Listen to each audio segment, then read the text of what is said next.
بسم اللہ الرحمن الرحیم۔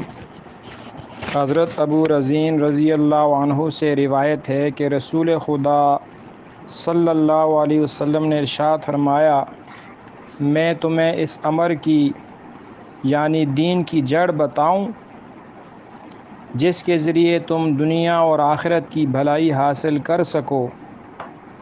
پھر آپ صلی اللہ علیہ وسلم نے ارشاد فرمایا، تم اہل ذکر کی مجالس میں ضرور بیٹھا کرو۔ اس لیے فرمایا تاکہ تمہیں بھی ذکر اللہ کی توفیق نصیب ہو جائے۔ دوسری بات فرمائی، اور جب تم تنہا ہو تو جس قدر ممکن ہو اللہ کے ذکر سے اپنی زبان کو حرکت میں رکھو، یعنی لوگوں کے ساتھ بیٹھ کر بھی اللہ کا ذکر کرو اور تنہائی میں بھی اللہ کو یاد کرو۔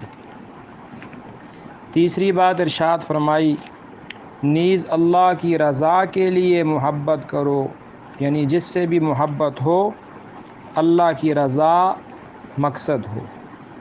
اور چوتھی بات ارشاد فرمائی، اور جس سے بغض رکھو اللہ کی وجہ سے بغض رکھو۔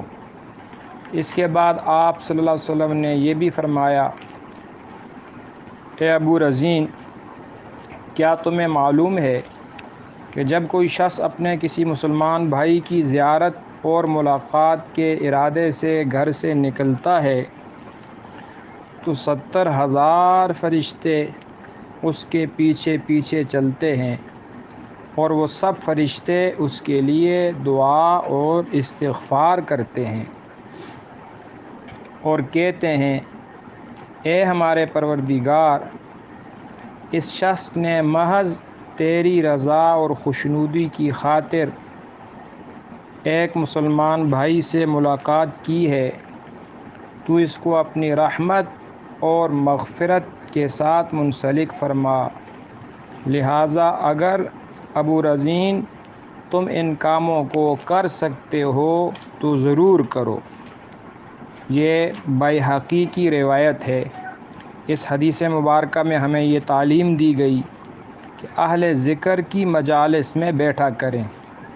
آج اس بات کی بڑی کمی ہے، اس لیے ہماری تربیت نہیں ہو رہی۔ اہل ذکر، اہل علم اور اللہ والوں کی صحبت سے انسان کی زندگی بدلتی ہے۔ مرشد عالم غلام حبیب صاحب رحمہ اللہ فرماتے تھے، سبزی ملتی ہے سبزی والے کے پاس، کپڑا ملتا ہے کپڑا والے کے پاس، کپڑے والے کے پاس، اور اللہ ملتا ہے اللہ والوں کے پاس۔